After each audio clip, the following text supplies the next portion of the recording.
네, 박준 대표입니다. 오늘 월요일 아침인데 많은 일들이 벌어지네요. 대한민국 코스피 역사상 4천을 돌파한 날이기도 합니다. 오늘이 지난 한 일주일 10월 15일 부동산 대책 나오고 정말 많은 언론들, 정치인들, 또 전문 유튜버들, 심지어 국민들까지 맞는 얘기를 하는 사람이 몇 명이나 되나라는 생각을 저는 좀 해봤어요. 그리고 진짜 저게 사실일까라는 생각도 좀 해보면서 여당이든 야당이든 무슨 일을 하나 하면 이렇게 말들이 많아서 정말 우리 국민들 피곤하겠다. 정말 피곤한 생활을 하고 있구나라는 생각을 하고, 한편으로는 그런 생각을 좀 주말에 해봤습니다. 야, 이게 뭔 변화를 한번 갖는 거? 또 변혁이라고 할까요?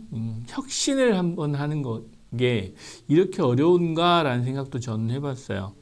회사를 운영하는 입장에서 저도 오늘 아침 저희 이제 임원들 회의를 하면서도 그런 얘기를 했는데, 뭔가 변화를 가지고 혁신을 하는 게 대다수의 사람들은 일단은 반대하고 봅니다.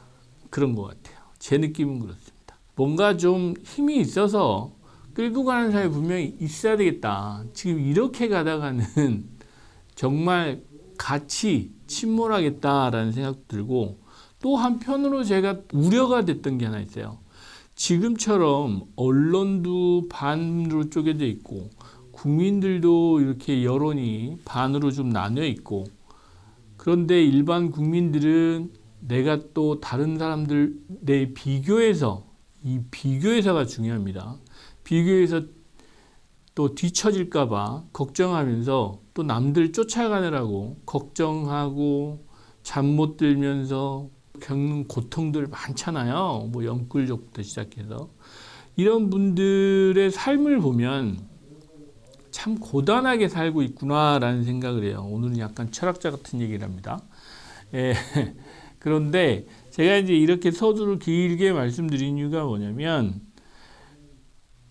많은 얘기들 드렸지만 세금 얘기를 최근에 몇 번 드렸죠. 6월 달에 정권 바뀌고 나서 또 부동산 정책에 관해서 얘기를 드리다가 10월 15일 대책 나오고 재처환을 폐지하는 걸 검토하겠다라고 했는데, 사람들은 잘 안 믿는 것 같아요. 이미 짜여진 판이고 그쪽으로 가겠다라고 했고, 저는 그런 생각을 합니다.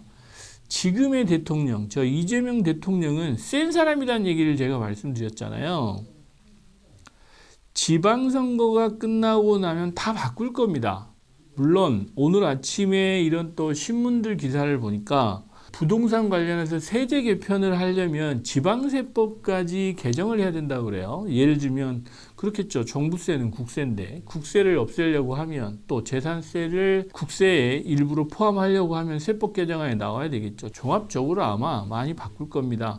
거기에 오늘 아침 신문엔 드디어 나왔어요. 장특공제도 조정한다. 그런데 거기에 또 걸리는 게 있습니다. 고령자, 노령, 소득이 없는 사람들은 어떻게 할 거냐, 이런 그런 사회적인 전반에 영향을 미치는 일들까지 모든 걸 고려해서 정책이 나와야 된다라고는 사실 저는 생각하진 않습니다. 왜냐, 정책은 어찌됐건 정치를 하시는 분들이 만들긴 하지만 이 정책은 백년지대계잖아요. 나라의 앞일을 걱정하고 미래를 걱정하는 거지, 오늘 당장 벌어질 일을 걱정해 가면서 정책을 펴는 건 맞지 않다라는 생각을 저는 하고 있어요. 오늘, 내일 아니면 근시일 내에 벌어질 일을 걱정한다라고 하는 거는 사업하는 사람들, 저희 같은 사람들이 고민을 하는 거고, 또 정책을 펴는 사람들 입장에서는 최소 1년, 3년, 5년, 10년, 30년, 100년을 보고 우리나라의 미래를 보고 이렇게 정책을 펴지 않겠느냐라는 생각을 하는데, 당장은 정말 정치인들 똑같습니다. 여당이나 야당이나 그 표 계산하기 바빠서 지금 국민들을 얼마나 피곤한 상황으로 내몰고 있는지 그런 반성을 좀 해보셨으면 좋겠어요. 진정으로. 주말에 이런 여당이나 야당이나 이 정치인들이 부동산 가지고 떠들고 치고받고 하는 게 저게 국민들을 위하는 걸까요? 국민들 얼마나 피곤했어요. 아니, 하시라 이거지. 본인들이 진짜 나라를 위해서 정말 이렇게 해야 되겠다라고 해서 하는 걸 누가 막겠습니까? 막을 힘도 없지만. 그럼에도 불구하고 정말 좀 자중 좀 하면 안 되나라는 생각을 저는 사실은 했어요. 정치인들한테. 야당의 뭐 국민의힘 대표가 뭐 6채 갖고 있다고 하는데 이쪽에선 또 뭐 그 6채가 많이 틀린, 근데 그걸 국민들은 무슨 생각을 하고 그걸 보겠어요. 그런 생각이 들었고, 저는 그렇게 생각하고 있습니다. 제가 6월 달에 말씀드렸다시피 취득세 낮추고 보유세 높이고 양도세 뭐 낮추진 않을 것 같아요. 그러나 예전으로는 돌릴 것 같다. 무슨 얘기냐? 중과세 부분은 줄이고 장특공제나 일시적인 일가구주택 혜택은 축소할 거다.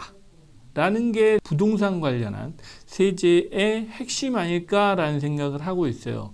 그 내용 안에 들어가서 보면 조금씩의 차이는 있겠지만 거기에 또 필요한 뭐 지방세나 국세나 뭐 이런 것 때문에 세제 개편이 필요하겠지만 큰 틀은 대한민국의 지나온 50년이 아니고 앞으로 갈 50년을 위한 세제 개편이 돼야 된다라는 생각을 저는 하고 있습니다.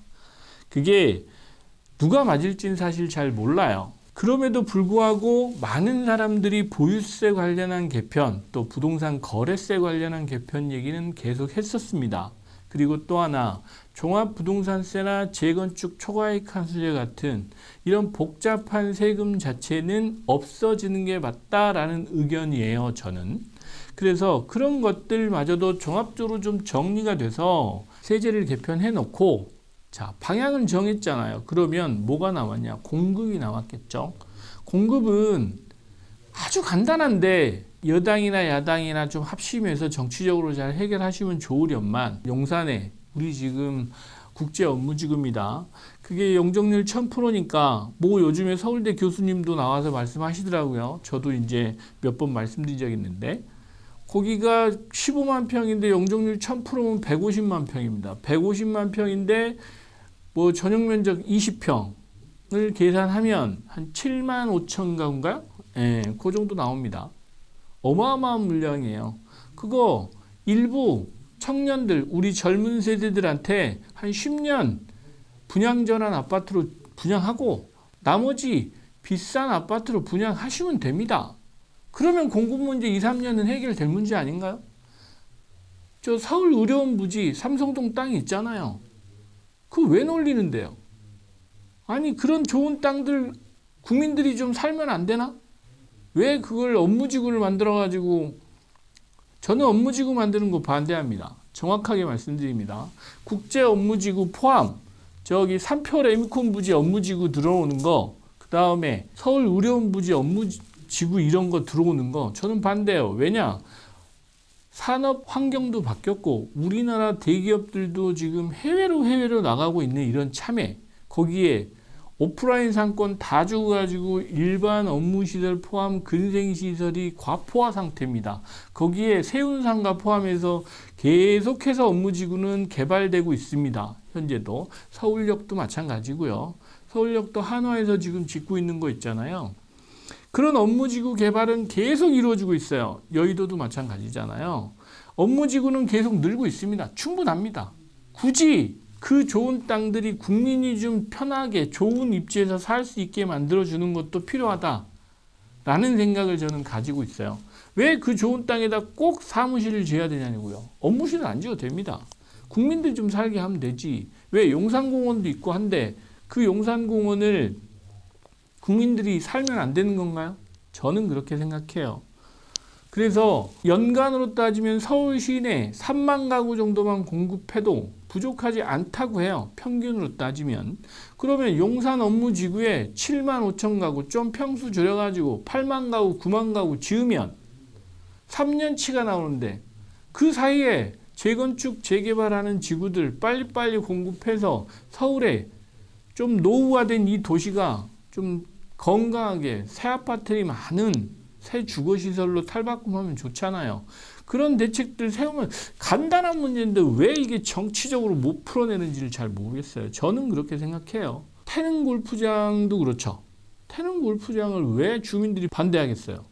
임대 아파트 들어온다고 그런 거잖아요. 임대 아파트가 아니고 판교에 예전에 제가 경험했습니다. 판교에 8년 임대 전환 아파트 있어요. 대형 평형이었습니다. 큰 평형이었어요. 그렇게 해서 만들면 되잖아요. 공급해주면 되는 거고. 저는 업무지구는 그만 공급해도 될 것 같다. 민간에서 충분히 공급하고 있다. 주택하고는 다르게 업무시설이나 상업용 부동산 있잖아요. 충분히 공급하고 있습니다. 그래서 삼성동에 GBC 들어오죠. 그다음에 마이스 산업 있다가 종합운동장 쪽에 또 들어오죠. 많아요. 근데 뭘 자꾸 지어댑니까? 거기에 차라리 주택 지어주십시오. 정치인들이 사실은 조금 국민의 편에서 또 국민의 입장에서 막 언론에다 대고 네가 잘했니 내가 잘했니 다 나는 국민의 목소리를 대변하고 있어라고 하는데 여러분들의 지지층을 대변하는지는 모르지만 5천만 국민 정말 힘들게 살고 계십니다. 오늘은 좀 제가 맘먹고 말씀드리는 겁니다. 근데 코스피 4천도 넘었다는데 내년 4월인가요?